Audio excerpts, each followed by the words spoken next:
मेरे प्यारे बच्चों, हम यहाँ पर बात कर रहे हैं जेई एडवांस के चैप्टर वाइज पीवाईक्यू की।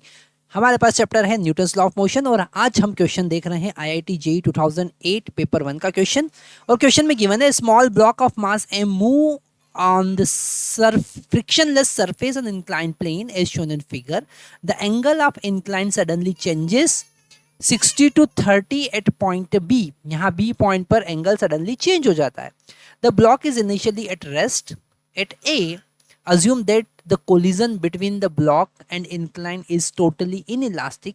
G is equal to 10 metre पर सेकेंड लेना है हमको।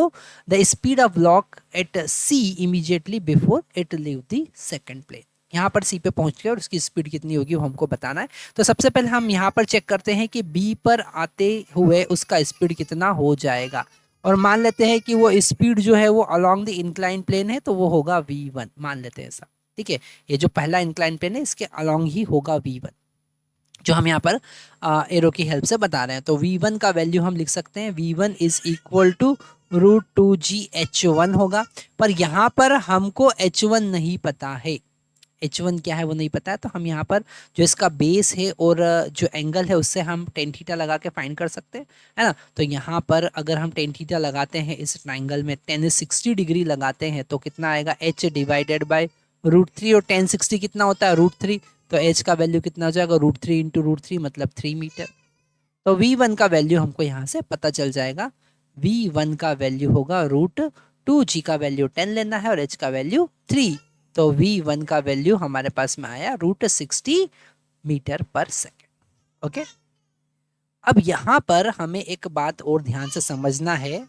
तो यहाँ से हम v1 स्क्वायर का वैल्यू भी देख सकते हैं, ठीक है। अच्छा, अगर हम अब यहाँ पर ये कोलाइड करेगा और ब्लॉक जो है वो अब ये जो दूसरा सरफेस है, दूसरा प्लेन है, उसके अलोंग मूव करने लगेगा। तो यहाँ से हम कलर चेंज कर लेते हैं ताकि हमको समझ में आ जाएगा कि अब ब्लॉक कैसे मूव करेगा। तो ब्लॉक जो है वो अब दूसरे प्लेन के अलोंग मूव करना स्टार्ट कर देगा। तो v1 का जो कंपोनेंट इधर आएगा वो होगा v1 कॉस, और ये एंगल कितना होगा, डेफिनेटली ये 30 डिग्री होगा। 60 में से 30 सब्ट्रैक्ट हुआ तो v1 कॉस 30 डिग्री। तो अब वो स्टार्टिंग का इनिशियल वेलोसिटी जो होगा v1 cos 30 होगा। फिर हम एनर्जी कंजर्वेशन लगाएंगे, पर उसके लिए हमको ये h2 हाइट भी चाहिए रहेगा। तो h2 हाइट फाइंड करने के लिए हम फिर से यहाँ पर 1030 डिग्री लगा देंगे और 1030 में हमको h2 डिवाइडेड बाय 3√3 मिलेगा। तो h2 का वैल्यू 1030 का वैल्यू 1/√3 इंटू 3√3 हो जाएगा। तो √3 से √3 कैंसिल, हमको मिलेगा 3 मीटर। फिर से हाइट h2 3 मीटर मिला। एनर्जी कंजर्वेशन हम लगाएंगे और हमको v2 का वैल्यू मिलेगा जो यहाँ पर ग्राउंड पे होगा। v2 square is equal to v1 cos theta whole square plus 2gh2 हम लिखेंगे, ठीक है। तो यहाँ पर इसे आगे सॉल्व करते हैं और देखते हैं क्या मिलेगा हमको। तो यहाँ पर हम वैल्यू पुट करते हैं। v1 का वैल्यू हमारे पास में है √60, तो यहाँ पर 60 हो जाएगा उसका स्क्वायर, और cos 30 डिग्री हमको मिलेगा √3/2 और इसका स्क्वायर हम यहाँ पर करेंगे प्लस 2g का वैल्यू 10 और h का वैल्यू कितना, h का वैल्यू 3। तो हमको मिलेगा यहाँ पर 60 इंटू 3/4। ओके, प्लस ये फिर से 60 हो जाएगा। इसे हम यहाँ पर कैंसिल करेंगे तो ये 15 टाइम कैंसिल होगा और अल्टीमेट मिलेगा 105।